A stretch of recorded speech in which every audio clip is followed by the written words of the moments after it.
All right, second up, we're going to have River Urke. River, if you can share a little bit about yourself before you read, that would be great. Thank you. Hi, good evening.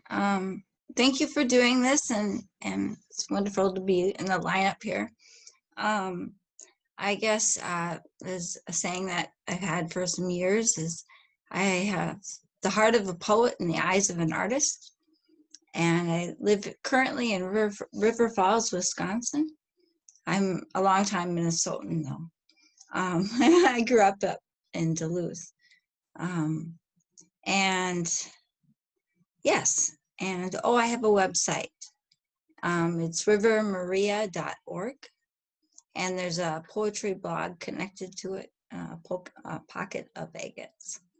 So, but to start with, I am going to do one that I think is kind of relevant today in our time. It's called Invisible by Guilt. Children grow up to stories about the Wild West and the Fighting Sioux of the Plains. They watch John Smith win Pocahontas, Disney style. People see images of an Indian straight off the back of mainstream, believing the stereotypes and fueling the hate. Never seeing the Indian today, never learning the truth or acknowledging the past. It is easy to turn away and believe the Indian is dead, judging people invisible. Yet here we are, standing in line behind you, in a hue of colors and tribal differences. We are people just like you, surviving the daily grind in an ever-changing world. So, the strange quietness of Zoom. That was really, really beautiful, River. Thank you. This next one is takes me home to my favorite park in Duluth. It's called Echoes. The stone Nordic theater by moonlight is barren, except for the latest graffiti. And once in a while, a drifter borrows a night, soothed by crashing waves and the hum of the city. By daylight, the stone reveals its cold, empty stage, a webbing of jagged cracks crumbling from neglect. The stone walls hold memories wrapped in aged grapevines, flowing from crevice to crevice, near a woman dangling her legs over the edge. An edge of the mossy wall overlooking the mighty waters behind the Nordic theater. She contemplates choice with streaked cheeks, watching the brewing storm, the swell of rolling waters, crashing against rocks, wails against stone walls, echoes through the theater. Let's see. Next I'll do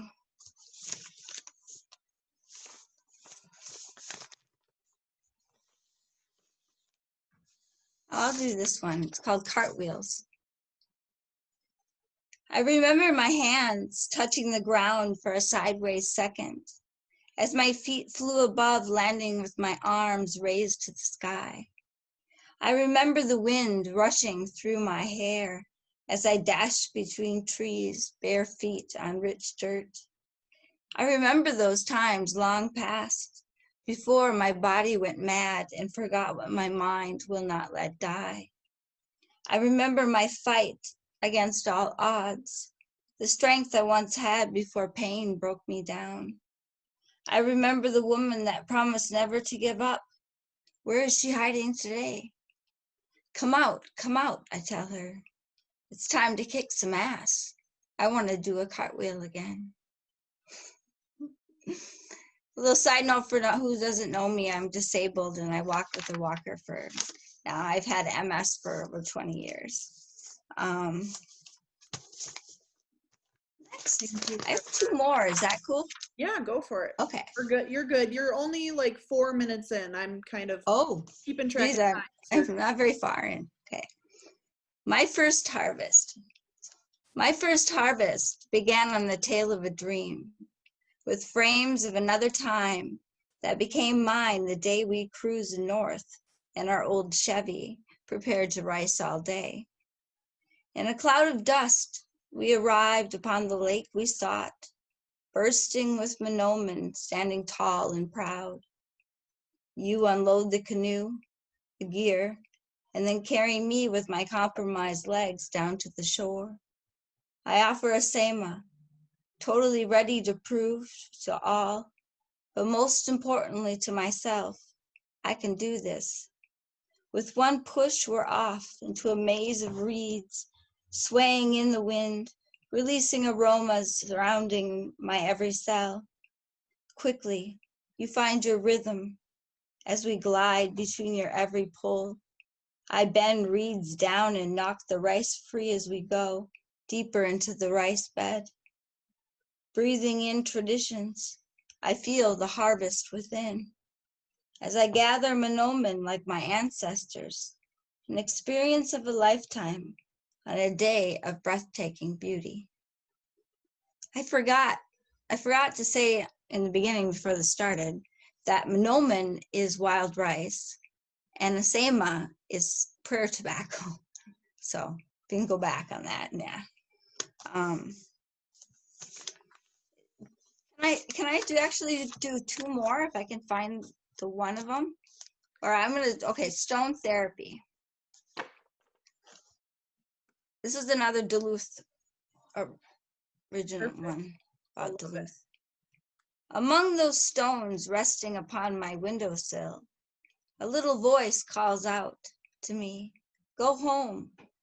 It's been too long since you swam in her waters, or heard the crashing clash of water against stone, ricocheting high above, feeling the cold spray drenched below. Or simply wiggle your toes in her warm sands, while you cleanse us in our yearly bath. Hold your dreams close and dive into the crest of a northern wave. As agates churn, words reappear. Let the stories begin." Thank you. rivermaria.org.